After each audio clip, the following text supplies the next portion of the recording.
fans are waiting to see how you're going to do in the NBA, especially against fellows like Bill Russell, for instance, of the Boston Celtics.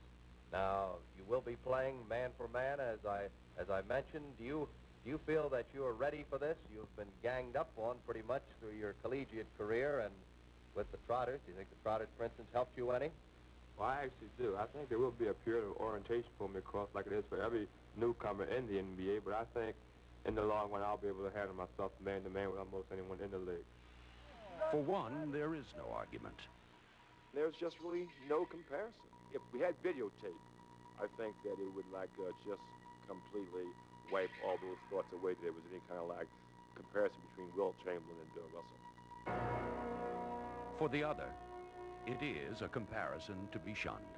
At first, I considered him a rival as a professional. But then I realized very rapidly that that was a mistake. But for most, it is one of sport's greatest rivalries. A compelling conflict of two very different men who dominated an era of NBA basketball.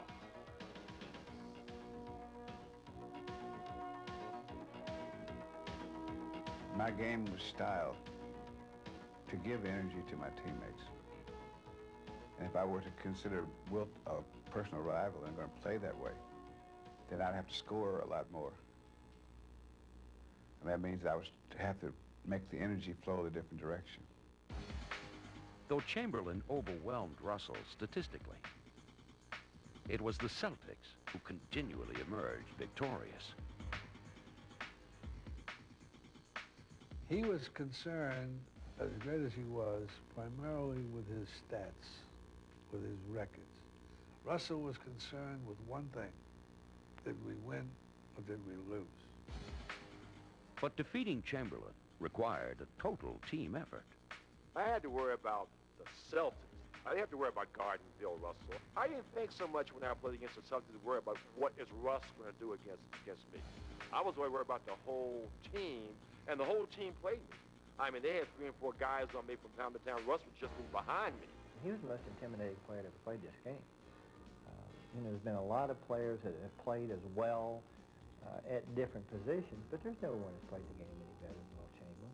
Championships are won by people doing things that seem unimportant, but they're the things that make the difference between winning and losing at the highest level.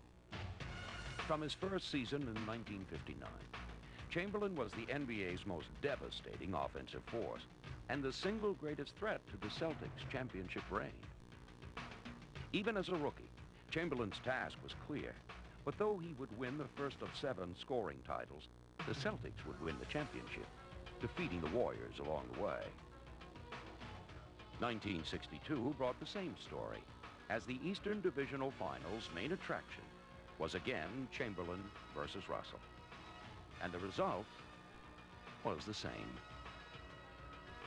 3 years later, Wilt would suffer another near miss in dramatic fashion.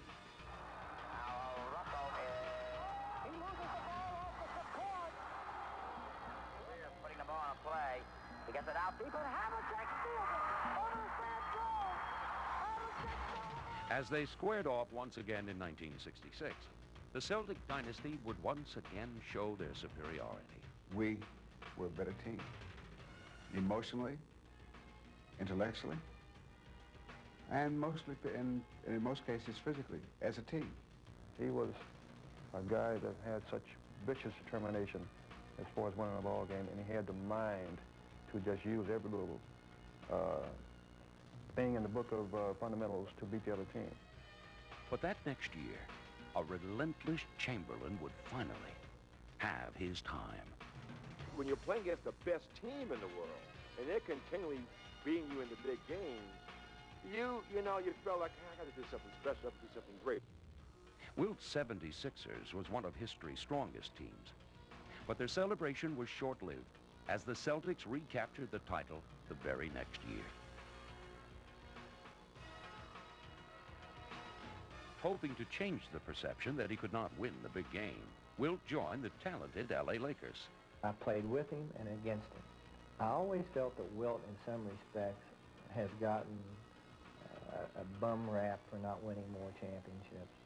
But the real frustrating part, I think, was when people started demeaning Wilt Chamberlain simply because his team couldn't compete with the Celtics. They weren't good enough, except on a couple of occasions. Boston simply had more good players.